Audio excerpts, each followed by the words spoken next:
Olá, sou Luiz Rufino e estamos mais uma vez aqui no podcast O Poder, um Problema. Aliás, vários problemas, como vocês têm acompanhado. Continue escrevendo, criticando, falando bem, tá? Se possível, que a gente continua aqui pelo menos mais. Esse aqui é o 9º encontro. 9º. A gente vai chegar a bater uns... 10º, não é? 10º? Não, é o 9º. Não, é o 10º. É o 10º. Já estamos perdidos aqui. É o 10º. Mais uma vez com a Aline, né? Estamos até comemorando o 10º. Então, a Aline trouxe até um vinho de presente. Amei. Agradeço. E o Leonildo, nosso amigo tradutor, Trombella Júnior. Vamos lá, Léo. Vamos lá. Colega de faculdade. Colega de faculdade. Olha as voltas que a vida dá. Inclusive, a gente falava nos bastidores que esse intuito de falar sobre isso, a gente já fazia no IHS, né? Sim. No saudoso IHS. Eu acho Instituto que... de História e... Sociedade. Instituto de História e Sociedade. Daniel Laguna, Bruno Togler. Bruno Cunha também. Bruno Cunha. Você. O Kalel. Tinha... O Naidel. O Naidel. Naidel desapareceu, né? Naidel era físico. Naidel, onde você está? Quem mais? Tinha que era... trabalhava no banco. Eu gostava bastante dele. O Danilo? Tinha o Danilo, na verdade. O Danilo hoje é advogado em Bauru. Tinha bastante gente. E, gente, isso há quantos anos, Léo? 10? Mais de 10 anos. Eu fui ver o vídeo lá, tinha cabelos pretos ainda. Mas é isso, gente. A gente continua, então, falando sobre o mesmo tema. O poder, um problema. Na última aula, nós falamos da obediência civil. Nós demonstramos que, na nossa concepção, ela é muito mais orgânica do que contratualista. Né? São 3 escolas, orgânica, contratualista, e tem que se mistura com a contratualista a escola jurídica, que vai se debruçar sobre a contratualista. Nós aqui mantemos a aristotélica até o osso, né? A gente defende, eu sou um leitor inveterado de Aristóteles, estudioso de Aristóteles, e eu acho que Aristóteles estava coberto, como diz o Dante Alighieri, o mestre de todo homem de saber. Né? O velho Aristóteles quando ele entra no limbo, né? No primeiro círculo do inferno, ele encontra ali Sócrates, Platão, Aristóteles. E o Júlio César, não sei o que ele está fazendo ali. Tá fora do contexto? Eu acho que o Júlio César merecia estar ali. A história dele, ele põe quem ele quiser. A história é dele. Mas engraçado, não sei se você sabe, Léo, eu sei que sabe, o Papa, o Bento XVI, né? E ele fez um decreto tirando eles do limbo, do inferno e colocando eles no paraíso. Não sabia. Ratzinger atual. O Ratzinger, ele fez um decreto tirando eles do limbo. Porque eles foram para o limbo? Porque eles nasceram antes da era cristã, né? Então, eles eram virtuosos, o Júlio César não, né? Eles eram virtuosos. E não te ouço. Mas eles não eram batizados, então eles não podiam estar no paraíso. Na verdade, isso aí funciona assim, só entrando, como diz, discussão de brincadeira, né? O limbo é mais para as crianças mortas sem o batismo, né? Os adultos ou vão para o céu, para o inferno, de acordo com aquilo que eles viveram, né? Quem não foi batizado e não conheceu a revelação, vai de acordo com os 10 mandamentos mesmo. Isso que funcionaria assim. Eu não entendo de Dante, eu não sei de onde ele tirou esse fundamento para colocar adultos no limbo, né? Mas enfim. Século XIII, né, teria cara? Que ir pro ele céu. Cria o grande... Ou para o céu ou para o inferno. Ou para o purgatório, que é o único que é temporário, né? Sim. Céu e inferno são eternos. O purgatório é temporário. Agora, o limbo seria para as crianças... É uma casa de passagem. É uma casa de passagem de muita reza. Inclusive, as almas no purgatório. É maravilhoso. Esse livro é uma obra-prima. Né?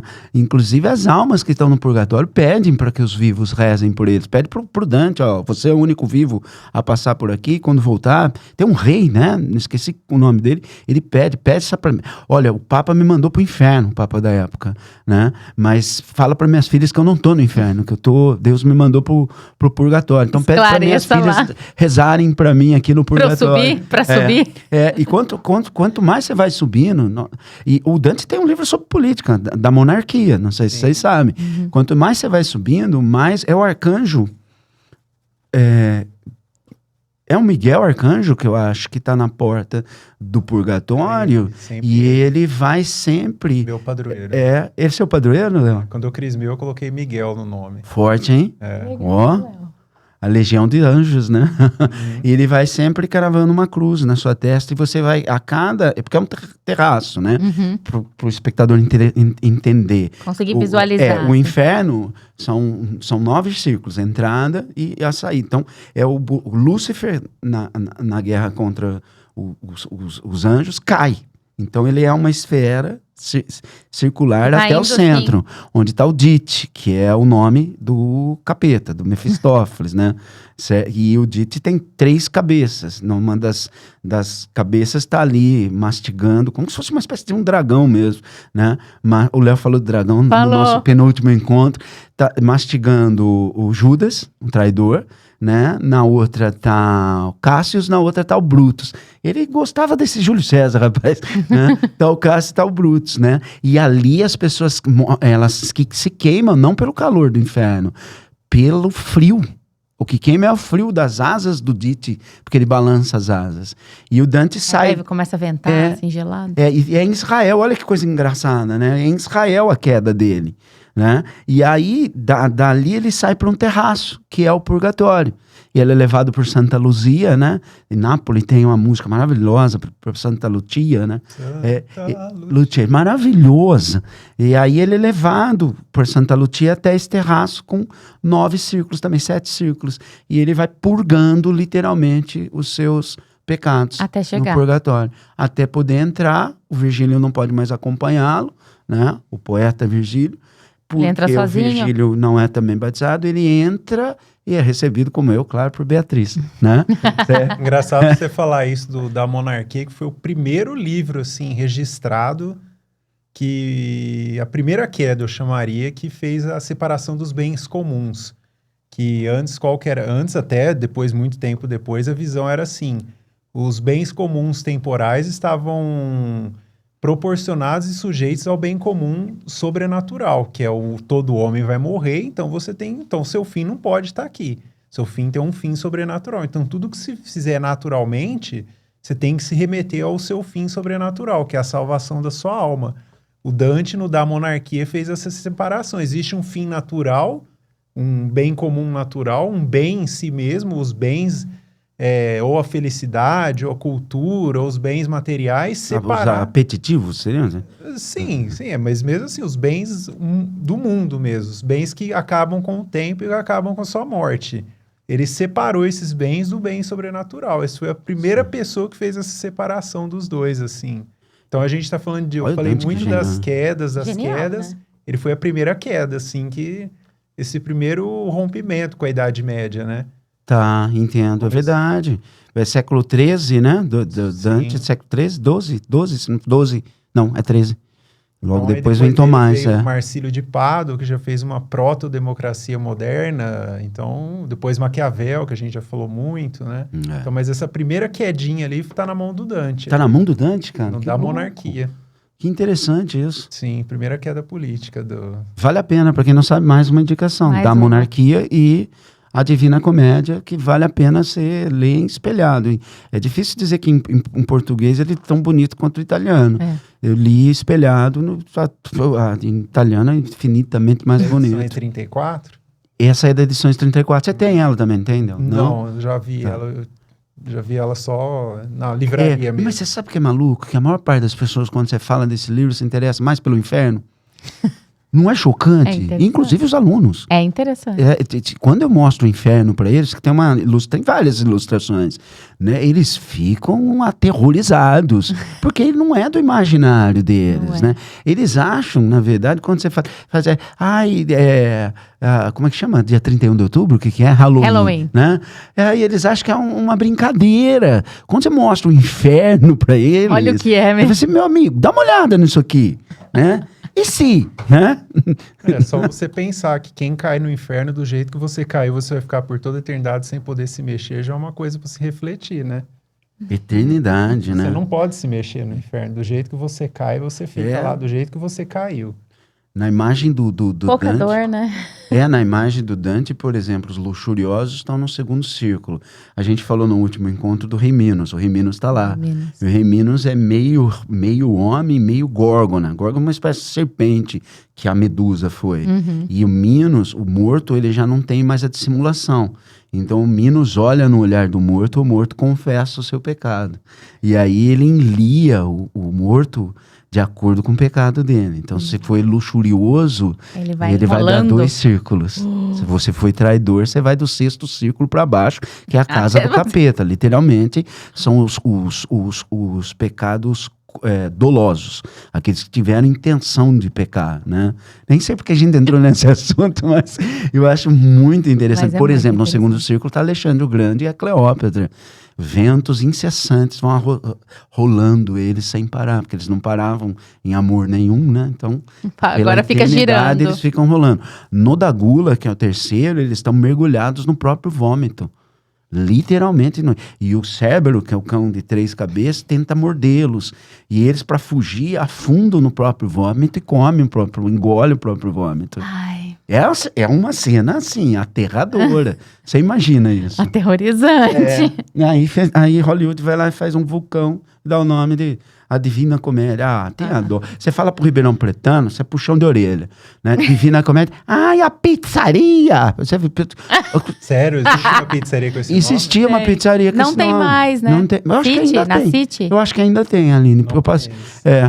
Que era na City, né? Na rotatória da City. Você vê a falta de cultura do brasileiro geral, né? Divina Comédia é uma pizzaria. Tudo bem, legal a pizzaria fazendo, mas pelo amor de Deus. Parabéns! Né? Deixa eu ficar quieto, senão eu falo muita besteira. Ó, a gente ia começar, a gente falou de obediência lá. Eu queria ler. Fala. Não, aí a gente, o tempo todo na aula passada falando, fazendo referência à atualidade, né?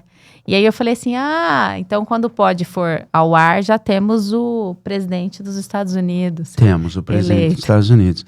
Eu queria fazer só 2 leituras sobre obediência para resgatar a aula passada que a gente viu. É curtinho, juro que eu faço dramaticamente, tá? Porque leitura, para a maior parte das pessoas, é chato, né? Mas é bom. Então, quando a gente fala da obediência civil, o Necker, ele dizia o seguinte: uma tal subordinação deve encher de espanto os homens capazes de reflexão. A obediência da grande maioria a uma pequena minoria é uma ação singular, uma ideia quase misteriosa. É fantástico mesmo que uma pequena minoria consiga governar a grande maioria. Isso é um mistério digno de investigação. E é isso que a gente está fazendo aqui, né? Ainda que de maneira tateante a gente está fazendo. Mas está esmiuçando, né? Esmiuçando. O próprio Rousseau diz, né, que o poder faz a gente pensar num Arquimedes, olha que interessante, sentado tranquilamente na praia e puxando sem dificuldade um grande navio da água. Olha a imagem que ele cria, interessante, como é que pode um pequeno mover um poder tão grande, né? Então, essas 2 frases para frisar o mistério da obediência civil. Falando em obediência civil, sugestão da nossa amiga Aline, né, a comentar um pouquinho das eleições americanas. Você quer começar? O Léo topou também, Eu posso fazer só uma analogia para as pessoas entenderem esse mistério? Faça. Vou dar um exemplo. As pessoas acreditam às vezes que o poder está no povo. Isso é uma mentira, na verdade. Vou dar um exemplo de um navio. Eu até falei nas aulas anteriores do gubernator, que é o piloto do navio. O povo tem o poder de escolha, mas o poder de governo, vamos supor, quem que você vai escolher ali para gubernator? O gubernator vai dirigir o navio, não vai ser todo mundo que vai dirigir o navio, vai ser só um no final das contas. Então todo mundo vai se submeter ao entendimento que o piloto vai ter eu gosto de repetir gubernator para elas fazerem analogia com o governante. Elas vão escolher, mas elas não vão exercer esse poder. Quem vai exercer é o piloto do navio. Então elas têm que obedecer. Não, a gente ia falar, o piloto mesmo, capitão, é o que fica, o capitão, piloto que fica ali dirigindo o manche ali, é ele que vai governar. Então a gente tem como numa democracia orgânica normal que não é a nossa, você tem como escolher. Hoje eu não vou entrar nisso aí, que eu acho que eu já falei naquela lá, que eu até botei a Coreia do Norte no meio. Foi. Mas você escolhe o piloto e vai dizer, ó, você, entre nós aqui que nós escolhemos, vai ser você. Agora, só que a gente não vai poder dirigir, porque a gente viu que você é um melhor piloto do que nós. Então, a pessoa acreditar que o povo está no poder, isso é uma outra grande enganação do nosso século. Ilusão. Rousseau, então, vontade geral, né? Não, O que é a vontade geral? Então, o mistério, assim, a própria obediência está em se entregar a alguém que sabe dirigir melhor do que você, aquele navio. Eu acredito, o fundamento está aí justamente porque eu falei anteriormente, do poder de seita, né? Que seita significa se trazer seguidores, né? Séquito, seita, todas as palavras parecidas, assim, de mesma origem. Então tá aí um dos fundamentos, ele acabou falando, eu falei, deixa eu pegar o gancho para dar o fundamento do poder de seita, que eu falei anteriormente, de criar séquito, de seguidores. Justamente aí que está um dos fundamentos da obediência à autoridade, né? Então, agora sobre as eleições americanas. Sim. Deixa eu só fazer uma ponte, Léo. O Rousseau, ele faz uma ressalva, precisa ser dito, né? Ele não acredita que essa representatividade pudesse ocorrer em grandes territórios. Né? Isso é verdade. Então, pensando no Brasil, então, que absurdo. Ele via algo como que a gente chama de maneira distrital, não é o termo que ele usava. Não vou lembrar o termo preciso aqui, até que nós não estamos numa aula dentro da academia para fazer essas citações de maneira precisa. Depois você vai lá pesquisa. Mas ele mesmo percebia que tinha algo de errado naquilo que ele estava falando, né? Sim. Essa ideia de vontade geral, ele dizia, não são todos. Mas o que é a vontade geral? Se na verdade o gubernator que vai dar o norte para esse navio, né? O sentido. Por favor, né? O destino. Bom, agora a gente já está aqui, o Trump ganhou, né? A gente estava até falando em off sobre o que levou ele a essa vitória, né? Acredito que você até comentou isso aí também, a minha leitura, o pessoal tá de saco cheio desse governo, não só pelo aumento de preço, que é o que no final que pesa na maioria das pessoas, sim. é o bolso. Isso precisa ser dito, é bolso, né? A parte que mais dói no corpo humano é o bolso. Então, bolso, dissolução geral dos costumes, isso afeta o povo, assim, o pessoal não gosta muito, né? Então, acaba que o pessoal vai às urnas e fala, ó, calma, não é por aí. Acredito que isso e dá uma resposta, segundo o Rufino, foi uma resposta. Sim, é uma resposta. Os analistas de verdade, não as torcidas, conclua, Léo, por favor. Não, é isso aí mesmo.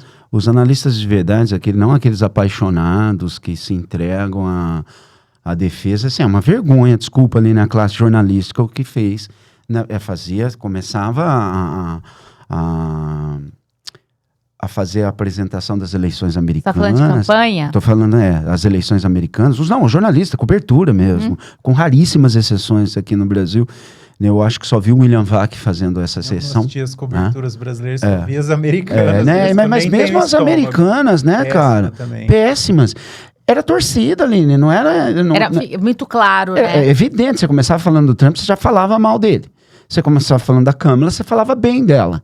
Então isso é torcida, isso não é análise. Daqui parcialidade. Você não vai saber qual que é a nossa decisão, mesmo porque está fora da nossa esfera de decisão total. Pluralidade. Mas como nós estamos falando de poder, né? É exatamente isso. Mas é uma coisa que eu venho falando há anos. E quando eu entrevistei o Ciro Gomes, eu fiz essa pergunta para ele. Eu cutuquei ele, né? Porque o Ciro disse que é um homem de esquerda, né? Cirão da Mata? O Cirão. Foi o seguinte, a esquerda abandonou a pauta do trabalhador, que sempre foi uma pauta da esquerda. Sindicalista? Né? Antes do sindicato mesmo, o operariado da fábrica, certo?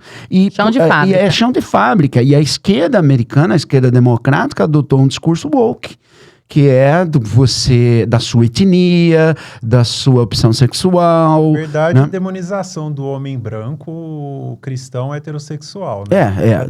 No fim, é isso aí. Aquilo que você falou, foi em off ou foi gravado, Léo? Que você falou, hoje o patriarcado é o pai de família e o seu filho. Um pai, uma mãe e um filho, para eles já é patriarcado. Já. E o que aconteceu? O Léo disse uma coisa muito pertinente. A lógica do voto no marketing político, ela tem a seguinte escala: bolso, estômago, coração e mente. É primeiro o bolso, depois vem o estômago, depois o coração e a mente. E tem peças publicitárias que são fascinantes. Por exemplo, tinha uma peça quando o Lula elegeu a Dilma, que colocava carteira de trabalho e fazia uma transição para uma geladeira. Aquilo era uma peça fascinante. Eu acho fascinante a propaganda, né? É fascinante. Por quê? Porque o poder é mais o que se propaga sobre ele do que o que ele é. O poder não vive sem esse crédito. É uma ilusão, tá? A gente entra justamente naquilo que falou anteriormente. Já estão no estágio de condicionamento físico das pessoas, né? Para o voto não é mais o voto é uma reação física das pessoas, é isso que virou. É isso, Léo, é isso que as pessoas... mas o voto é irracional. Não, ele tem uma racionalidade, mas ele segue essa de maneira geral, claro, com exceções, não é regra pétrea, né? Mas ele segue essa lógica. E eu acho que isso aconteceu. Estômago, bolso, estômago. Né? O que aconteceu nos Estados Unidos Coração. Foi isso, bolsa e estômago, né? Enquanto o discurso dos democratas era coração, né? Você se sente oprimido, você se sente... Aí o negro, humanizar o negro americano e o latino ouviram do Trump, né? E nisso ele foi pertinente, que eles voltariam a ser trabalhadores americanos. Eles sonham em ser trabalhadores americanos. Ou seja, o Trump adotou um discurso que era dos democratas de 20 anos atrás. Resgatou? Resgatou. Você vê o meio dos Estados Unidos, os democratas ganharam só no leste e no oeste, na parte, em grandes cidades. Isso é fantástico, se olhar um mapa. Por condado é fabuloso. Se não existisse Nova York e Califórnia, não existiria democratas, né? É verdade. É o único, maior parte dos votos dele. E nos grandes centros urbanos, né? O que acontece? Os grandes centros votavam na Câmara, saindo dos grandes centros, o interior votava no Trump, e tinha um círculo entre eles onde estava a dúvida. O né? Texas é exatamente isso, ó. San Antonio, Dallas, Houston, tudo Câmara.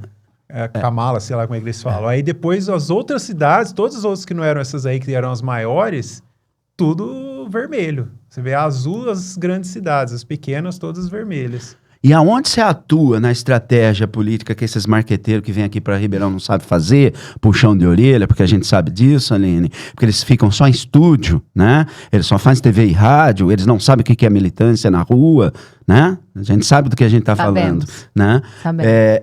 É que você tem que fazer esse mapeamento e ir na dúvida. É na dúvida que você deve atuar. Não adianta eu querer ganhar o voto dentro dos grandes centros. O voto no interior já estava conquistado. E foi para esse homem que está entre o campo e a cidade que o Trump falou. Até babei, diretamente, é um perdigoto, né? É para esse que ele falou. E isso foi uma resposta, a gente tá cansado dessa agenda, literalmente. E isso o jornalismo tem que repensar a forma de fazer jornalismo. Ele ganhou em todos os swing states, que são os estados indecisos. Acho que ele ganhou em todos, nos 8 lá que tinha Arizona. Swing states, né, Ken? Acho que o Estado Democrata não mudou nada, o Estado Republicano agora, porque sempre que decide ali no final são esses 8 estados ali, que é Arizona, Michigan, alguns outros. A Pensilvânia, que todas as pesquisas, com exceção de uma pesquisa, davam vitória da Câmara, ele ganhou. Então. É chocante. Então, tá? Isso foi o susto, né? Os analistas de verdade que estavam acompanhando, que faziam, na verdade, a equalização das pesquisas, desde a mais trumpista até a mais democrata, a gente dizia que o voto estava ali 1 por 1. Isso. De fato. Os mais realistas falavam, o negócio está difícil. Mas ele não esperava essa diferença. Não esperava essa diferença. Diferente de Ribeirão Preto, né, Rufino? Diferente de Ribeirão Preto. Já temos o eleito em Ribeirão Preto também, quando esse pod for ao ar. E as pesquisas de opinião, elas estão ficando cada vez mais complicadas, Aline. Porque elas estão intervindo no pleito. Os jornalistas estão intervindo no pleito. Isso é perigoso. Por que é perigoso? Porque eu tenho... Porque você enviesa, eu já disse isso numa TV aberta e vou dizer isso novamente. A IPTV insiste em errar. Primeiro, aqui em Ribeirão agora.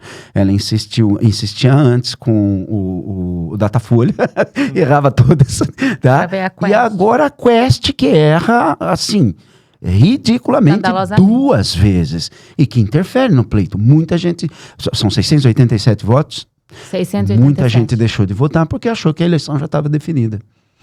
Entende? Então eu me abstenho. Deixo quieto, né? E o povo, que não tem acesso como nós às pesquisas internas, ele vai exatamente por aquilo que a pesquisa está sendo... A pesquisa revelada. Nas pesquisas como internas... oficial. Nas pesquisas internas, todo mundo sabia.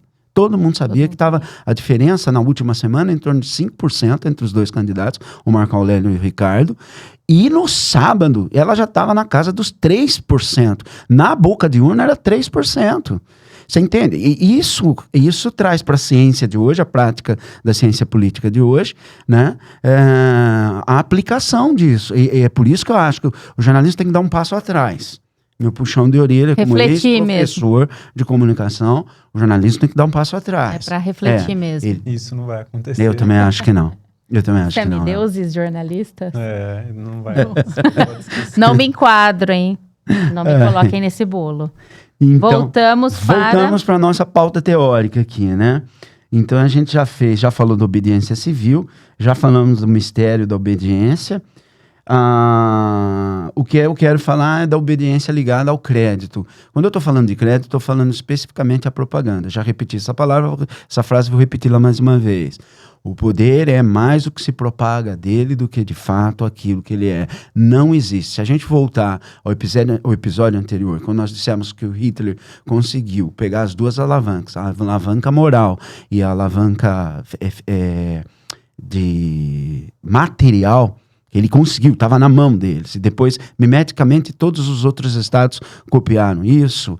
Ele fez uso, assim, absurdo da propaganda. Existe um documentário, e seria muito bom o Daniel tá aqui, o Daniel, ele pesquisa isso, né? Existe um documentário... Ele sabe muito da área da parte moral, principalmente que ele vai pelo neopaganismo, né? Que o nazismo é um regime neopagão, né? E importa, e copia, mimetiza ações do cristianismo, né? Sim. Por isso que ele é um neopaganismo. É um neopaganismo. Ele não é um paganismo, porque não existe mais, assim, tem um teólogo que fala, não existe mais como ter o paganismo antigo depois de Cristo. Porque Cristo deu uma outra visão para o mundo inteiro. Então, tudo que vier depois é um neo, porque ele vai ter que incorporar aqueles elementos. Assim. Entendi. A própria revolução, você vê, não poderia ter revolução moderna sem um cristianismo. Não tinha como ter revolução na época de Alexandre o Grande, da Grécia Antiga. Você precisa ter certas noções ali messiânicas, de todas aquelas noções que veio com Cristo, para você não tem como mais ter o paganismo antigo. Você vê que todas as ideias da revolução, elas têm um caráter anticristão ali, uma negação do cristianismo. Totalmente anticlerical. Calendário semanal de 10 dias, você não tem um domingo, a missa no domingo. O Robespierre pensou em tudo isso. Você vê que é tudo neo, a Deus, a razão. A Deus, a razão em substituição, os feriados laicos em substituição dos feriados sagrados. Tem como ter na Grécia Antiga, ou não tem. Na Babilônia, cite qualquer um. É o princípio da sociedade de massas ali, né? A alavanca que movimenta as massas. A propaganda, né? Tanto que a mudança do calendário. Você falou isso. Brumário. Não me lembro, é bonito até, né? Mas bonito do ponto de vista estético. Né? Mas sem um fundamento transcendental. Ele perde o fundamento transcendental. É a religião da humanidade. O Dawson. Exato. Tem um outro que fala muito sobre isso, sobre a construção desse templo anticristão através da Revolução, chama A Conjuração Anticristã, do Monsieur Henri de Lassus, que escreve, de Lassus escreve, né? Uhum. Chama Conjuração Anticristã, que ele fala um pouco desse caráter anticristão. Da Revolução Francesa. De todas as revoluções, do tipo de revolução que culminou na francesa, ela perdeu o paganismo, vamos dizer, perdeu aquela inocência, assim, não tem mais como ele existir. Você vê que ali, desde Plotino ele já era diferente o paganismo do que ele era anteriormente. O Plotino já era século IV, já tinha uma mudança do que veio antes, né? E o chocante, assistam, é uma dica, tá? Maravilhoso filme do Andrzej Wajda, o polonês, que foi contratado para comemorar os 200 anos da Revolução Francesa, né? Um filme franco-polonês, né? Que é Danton e o Processo da Revolução. Tem um momento fabuloso que o Robespierre, Jacques-Louis David, o pintor, né?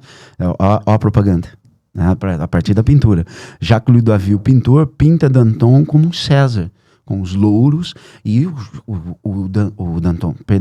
o o Robespierre. E o próprio Robespierre, com um cavalo, com uma carruagem de 8 bois, passeia por Paris, simbolizando ele próprio o símbolo da razão. Isso chegou a assustar até os jacobinos. O cara enlouqueceu, meu.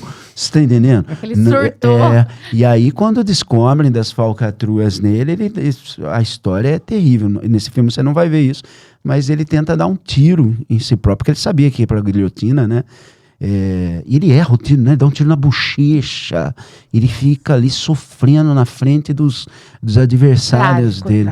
Trágico. Ele já fez uso disso. Todo mundo Os Deuses da Revolução, do Dawson, é outro livro espetacular, fininho, de fácil leitura, que mostra como isso aconteceu.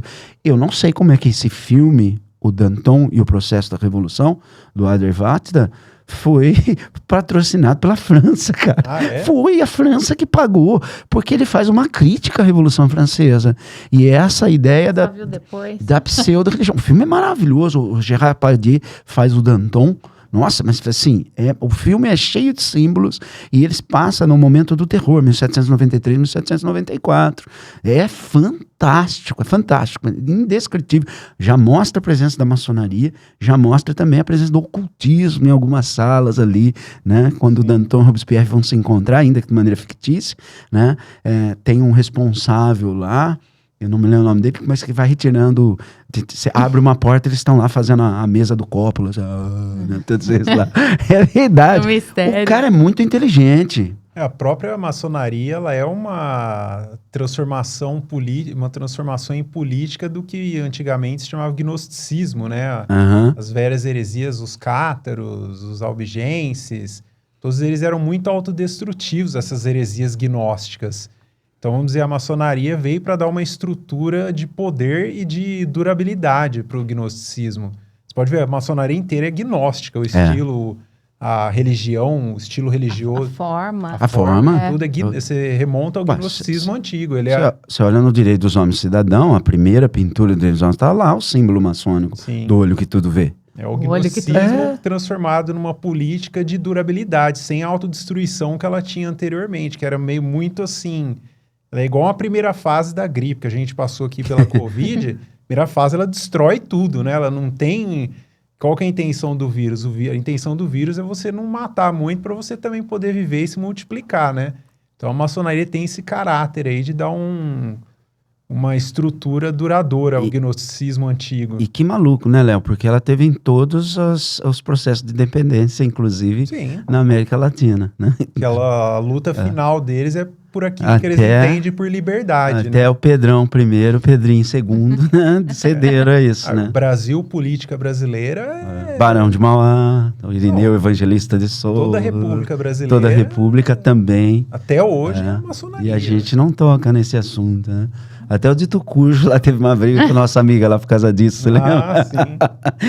Ficamos todos... Mas aí, voltando... inclusive, só falar isso aqui, tem um livro aqui do José Pedro Galvão de Souza, Raízes Históricas da Crise Política Brasileira. Esse é um que você vai entender o Brasil República, pode ler esse livro. Vou falar de novo. Raízes Históricas da Crise Política Brasileira, do José Pedro Galvão de Souza. O último do Rufino também é Raízes do Brasil, não é? Eu acho que a gente não vai conseguir chegar nele. Não, estamos onde aqui? Porque eu quero descer um pouco para análise de conjuntura, mas primeiro eu preciso terminar do Hitler, dizendo, na verdade, que ele soube fazer a propaganda disso. Ele criou os famosos... Primeiro ele fez uso do cinema. Achei que você ia recomendar a Arquitetura da Destruição. É isso, você tirou as palavras da minha boca. Tem um documentário muito bem feito, né, que chama Arquitetura da Destruição. Ele mostra... Tem no YouTube. Pode aí digitar que você vai encontrar agora mesmo. Mas não sai daqui não, permaneça aí, tá? No pós. Você vai ver o caráter da propaganda que ele utilizou. Por exemplo, ele mesmo, você sabe que ele é um pintor frustrado, né? O Hitler. Ele não passou na Academia de Letras de Berlim. E ele desenhou, na verdade, e olha que coisa engraçada. Ele desenhava Berlim em ruínas. já tomado por árvores, né? Ele desenhou os uniformes, ele foi buscar as runas, né, para colocar nos uniformes, ele copiava rituais do cristianismo para ser incorporado, ele criou o museu degenerado, colocando as pinturas como do... Isso os primeiros uniformes, né? Os primeiros uniformes. Depois foi o Hugo Boss lá que... É verdade. Foi o Hugo Boss. Você vê o caráter estético da propaganda que ele fazia. Nos Onde discursos, chegou, né? Aqueles discursos homéricos, com público enorme, com alinhamento do público, resgatando muitos dos valores romanos, né? Sim. A águia romana, da legião romana. Lério Victrix, né? Exatamente. E assistam a Arquitetura da Destruição, você vai ver que o uso da propaganda está intimamente associado ao crescimento do poder. Vai dar para identificar claramente. Claramente, é aquilo que se acredita que o poder é, não o que de fato ele era, né? Você foi encontrado dentro do bunker dele várias pinturas dele, assim, como se fosse um César, né? Literalmente um César no mundo desolado. Gente, ele mandou destruir no final, quando ele percebeu, e há um livro, não vou lembrar o nome desse livro, ele mandou destruir Paris, ele mandou bombardear Paris, ele mandou bombardear Roma. Roma é uma terceira cidade que ele amava e mandou destruir. No meio da guerra ele foi... Seria Londres? Não é Londres. Não, eu acho que de Londres ele queria destruir de raiva. Mas pela beleza estética era Paris e Roma. Porque ele queria que num futuro distante existisse somente a memória de Berlim como a grande cidade do império que ele iria construir, que na verdade durou 12 anos só. Né? Engraçado, assim, que você vê essa história da Segunda Guerra, cada vez mais saem mais fontes, a intenção dele era fazer uma área um pouco maior que a Alemanha, ali pegando, ele até devolveria a França como um estado, vamos dizer assim, um estado próximo, mas ele não queria para ele ali. Então ele queria aquilo que ele conseguiu ali no meio, anexar a Áustria, mais um pouquinho ali para a esquerda e acabar com isso. Mas ele viu que ele começou a ter que dobrar a aposta e os outros pessoal começou a provocar ele mais assim. E você vê que o cara é megalomaníaco, né? Ele caiu na armadilha também. Ele também foi feito de trouxa. Sim. Ele também, o Churchill fez ele jogar ali um pouco. Tanto é que tem aquela história que fala que o Churchill é o cara que mais provocou os Estados Unidos para entrar na guerra, né? Que quando os Estados Unidos entrou, ele abriu o uísque lá, bebeu, comemorou, falou, acabou a guerra, ganhamos. Ele também é um jogo muito interessante. O poder não é um só que sabe, por mais que ele use todo esse aparato, tem outros que sabem muito. E o caráter que você falou tem muita magia no meio, muito... Isso, mas a propaganda é dotada de magia. O Churchill era orientado por Aleister Crowley, que é o... Você tá brincando disso? Eu não sabia. Sim, pode provar. Você tá de brincadeira. O Raul Seixas é adorado. Quem que é o satanista lá? Satanista. O que é o V da Vitória? O V da Vitória é um símbolo mágico, não é o V da Vitória. É um símbolo mágico que ele combatia... na verdade, ele é assim. Exatamente. Porque assim, na Inglaterra, você está fazendo outra coisa. Então, isso é um símbolo mágico para combater o Sol Negro que é o Sol Negro é o símbolo do nazismo, né? Inclusive, os russos hoje usam muito esse símbolo aí, os neonazistas russos. Ele fazia esse símbolo aí, orientado pelo Aleister Crowley. Falando, você tem que fazer esse símbolo para combater o Sol Negro nazista. As runas ali presentes na suástica, né? Sim. Da onde ele tirou. E pouquíssima a própria suástica é um símbolo alterado você vê do hinduísmo, né? Sim, você olha também os templos budistas, você olha um mapa japonês, é cheio de suástica ali. Você fala, o que está acontecendo? São os templos deles ali, são suásticas. Só que a suástica... Isso o Daniel vai falar melhor, tá? O Daniel tem uma palestra no YouTube, inclusive eu recomendo. Ela é um pouco virada à esquerda. Assim, Daniel Laguna. Ela é um pouco virada, assim, ela é rotacionada. Assim, ela não é a reta que nem do budismo, assim. Então tem todas as coisas. O Churchill com a magia dele, o Hitler com a dele, tem todas as magias ali juntas, né? Tem, é isso. E aí isso se desdobra de maneira mimética, porque você vai ver, por exemplo, Vargas no Brasil, trazendo para a política Tupiniquim, né? O Vargas no Brasil vai usar a Rádio Nacional, ele vai criar a Rádio Nacional com a abertura do Carlos Gomes, o Guarani, que é uma obra nacionalista até o osso. Hitler gostava de Wagner. Tanto que esse documentário começa com uma música de Wagner fabulosa, né? A Itália também vai usar disso na criação da Itália. Vai usar Verdi, Giuseppe Verdi, que é uma música nacionalista, foi utilizado. Então, assim, a gente falou deles, a Itália é uma criação da maçonaria, né? Também. Antes era Península Itálica, era outra coisa. Era a Península Itálica. Que eram várias, a unificação, várias outras nações menores ali.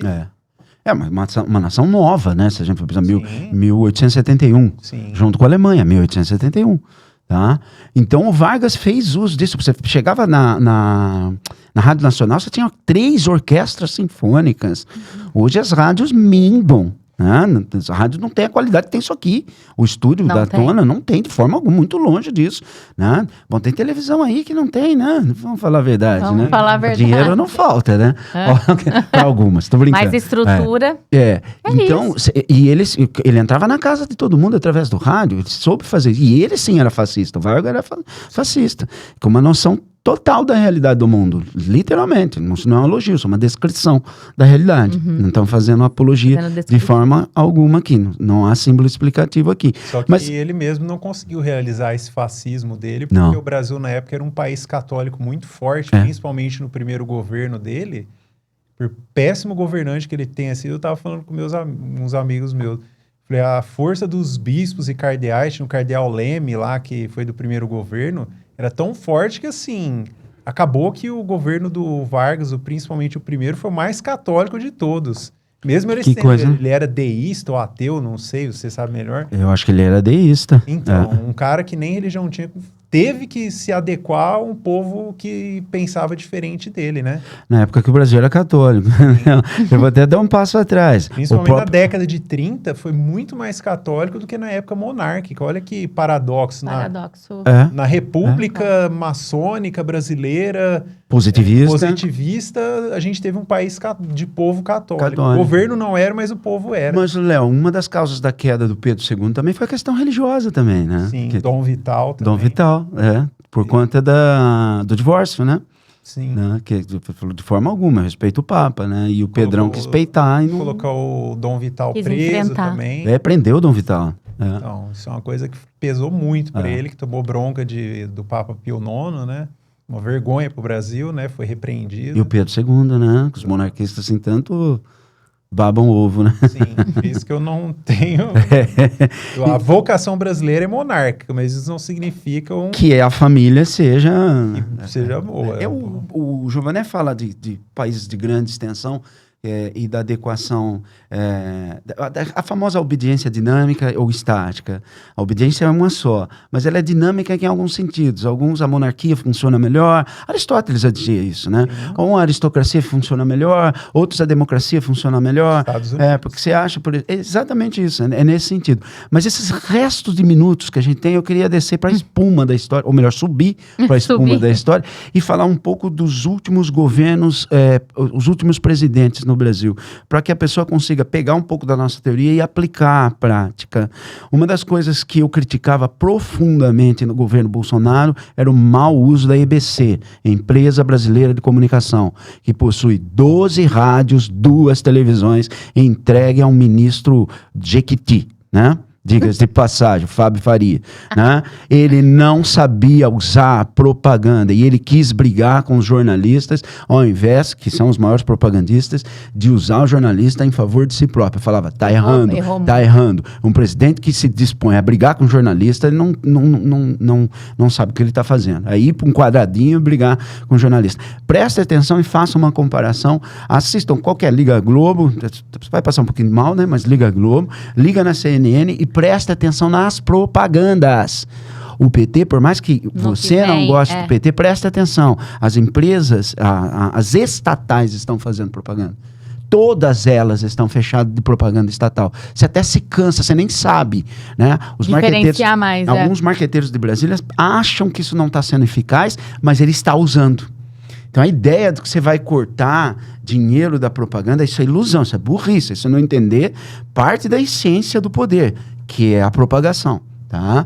Agora, se ela é eficaz é outra conversa. Mas o atual governo está usando isso assim, exacerbadamente. Faça isso, liga na CNN para vocês verem. Você vai ligar, você vai ver. Só prestar atenção. Uma da educação, a outra é de coisas que nem precisa. Por exemplo, o BNDES não precisa fazer propaganda. Totalmente nada a ver, né? Como o Banco do Brasil não precisava fazer propaganda, né? Como a Caixa não tinha que financiar no passado time de futebol, eles não precisam disso. Para quê? Não são empresas privadas, né? Mas é o uso da propaganda. Então, assim, e aí quando eu falava esses bolsonaristas, falavam, lá, o petista, ele tá falando mal do nosso mito. Não, é isso que eu tô falando. Aprenda a fazer análise para você não ser gado, para você não ser conduzido por isso. Porque a propaganda, ela manipula, assim, as massas. Sim. Como o Léo falou. Qual o termo que você usou? Gostei muito de... Você gera sensações que geram, na verdade, a convicção, né? Sim. Você tem uma ação psicológica, nesse sentido é mágico, que gera uma reação fisiológica. Vai lá na urna, você acredita. Vai lá na O voto é uma reação física. O voto é uma reação física, né? Não é uma racional. Movida por uma ação psicológica. Sim. Gerada pela propaganda. Que vai ter resultado, né? Você entende, então, por que hoje aqui numa campanha pequenininha, numa cidade interior, perdida num canavial, você chama alguns marqueteiros que dominam rádio e televisão de nome? Mas eu acho que isso está acabando, viu, Aline? Eu acho que isso está acabando. Essa última eleição, essa pequena margem de voto, isso coloca em xeque esses marqueteiros que cobram fortunas, você sabe bem. Como eu sei. E não fazem campanha de rua, não entendem a extensão dessa militância. Onde quer chegar. Não entende dessa militância de rua, que está intimamente ligado ao que está vinculando no rádio e na televisão. Se você não juntar essas duas coisas, você não consegue eficácia. A conta não fecha, né? Então é esse ponto que eu queria chegar. E eu vou deixar aí você análise. Você cai na polêmica em torno da raiz. E até convido o pessoal, eu serei o pardal que vai cagar no Sérgio Buarque de Holanda, tá? Certo? Pardal. Certo? Mas fica pro próximo capítulo. Agora é com vocês. É isso? É tá isso? bom? Tá bom. Tudo certo. Então tudo fechamos. Certo? Quer Isso, encerrar, gente. Léo? Não percam. Quer falar? Não, pode. Não leiam, né? Saiam do podcast e leiam. Eu acho que o principal recado foi esse, né? Vários livros indicados. As raízes do José Pedro Galvão de Souza, você vai entender o Brasil de hoje muito bem. Fechou, pessoal. A gente encerra esse encontro e nos vemos no próximo. Um brinde à 10ª aula. Um brinde à 10ª aula com um vinho que eu ganhei. Até a próxima. Até a próxima.